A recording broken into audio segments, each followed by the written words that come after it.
नमस्कार दोस्तों 4 जून 2024 को भारतीय जनता पार्टी 240 सीटों पर अटक गई। यानी बहुमत का आंकड़ा 272, उसे भारतीय जनता पार्टी नहीं छू सकी। और इसी के बाद प्रधानमंत्री नरेंद्र मोदी तीसरी बार प्रधानमंत्री तो बने, लेकिन उनकी सरकार बैसाखियों पर आ गई। खास तौर पर इसमें दो बैसाखी हैं, एक नीतीश कुमार और एक चंद्रबाबू नायडू। लेकिन सवाल दोस्तों यह है कि आखिर क्या प्रधानमंत्री नरेंद्र मोदी कब तक बैसाखियों के सहारे सरकार चलाएंगे? और इसीलिए अब भारतीय जनता पार्टी में कोशिशें शुरू कर दी गई हैं कि 272 के नंबर को हासिल कर लिया जाए। कैसे, वो मैं आपको बताता हूं। उद्धव ठाकरे की पार्टी के 5 सांसद गायब हो गए, लापता हो गए। वो खबर भी हमने आपको बताई थी।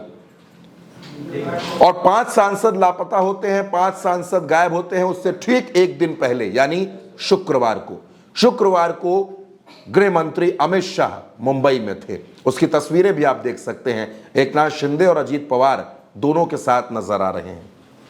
अब ऐसे में सवाल है कि क्या भारतीय जनता पार्टी ने यह तैयारियां शुरू कर दी हैं कि कैसे 272 के आंकड़े को छुआ जाए? और अब इसमें एक और जानकारी आपको देता हूं। सितंबर 2024 से लेकर जनवरी 2025 के बीच अब तक 6 सांसदों ने इस्तीफा दे दिया है। इनमें से 5 सांसद या तो बीजेपी में चले गए या तो टीडीपी में चले गए, यानी प्रधानमंत्री नरेंद्र कुमार की सहयोगी पार्टी टीडीपी में चले गए। और एक सांसद ने हाल ही में इस्तीफा दे दिया। तो क्या यह कोशिश 32 के आंकड़े को छूने की है? यह कोशिश 272 तक पहुंचने की है? और अब कहा यह जा रहा है कि नीतीश कुमार की पार्टी पर भी खतरा मंडराने लगा है। यानी नीतीश कुमार और उद्धव ठाकरे दोनों की पार्टियां टूट सकती हैं। सियासी जानकार तो यहां तक बता रहे हैं दोस्तों कि नीतीश कुमार को उद्धव ठाकरे बनाने की कोशिश है। अब आप समझ सकते हैं कि वो उद्धव ठाकरे कैसे बनेंगे, जब उनकी पार्टी में कोई एकनाथ शिंदे निकलेगा, यानी जब जेडीयू में टूट हो जाएगी। ललन सिंह और संजय झा का रुख क्या है वो आप देख ही रहे हैं। दरअसल प्रधानमंत्री नरेंद्र मोदी को गठबंधन की सरकारें चलाने का ना तो कोई अनुभव है और ना ही वो गठबंधन की सरकारें चलाना चाहते हैं। और इसी वजह से भारतीय जनता पार्टी की पूरी कोशिश है कि किसी भी कीमत पर बहुमत के आंकड़े को अपने दम पर छुआ जाए। लेकिन दोस्तों, बहुमत के आंकड़े को छूने के लिए 32 सांसदों की जरूरत है, यानी बड़ी तादाद में सांसदों को तोड़ना पड़ेगा। अब उद्धव ठाकरे के 5 सांसद जब लापता हुए तो शरद पवार भी अलर्ट हो गए, क्योंकि उनके पास भी 8 सांसद हैं। एकनाथ शिंदे के पास भी 7 सांसद हैं।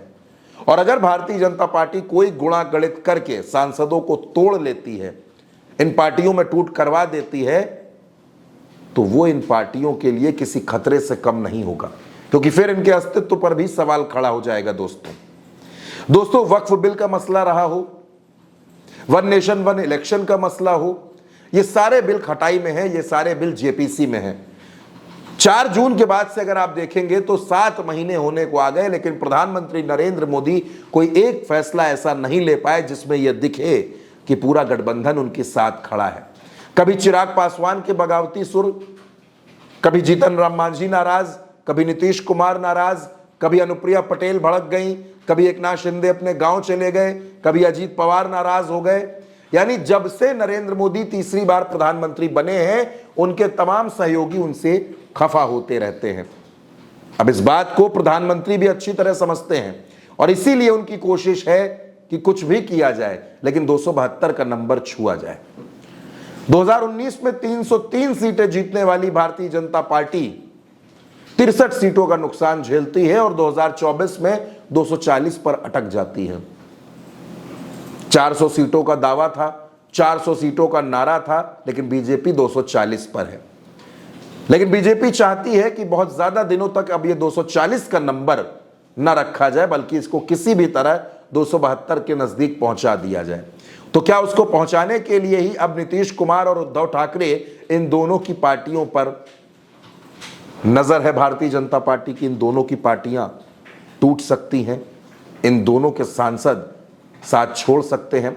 इस खबर पर दोस्तों आपकी जो भी राय हो, आप अपनी राय हमें कमेंट बॉक्स में जरूर बताइएगा और उल्टा चश्मा यूसी को सब्सक्राइब करना बिल्कुल मत भूलिएगा। नमस्कार।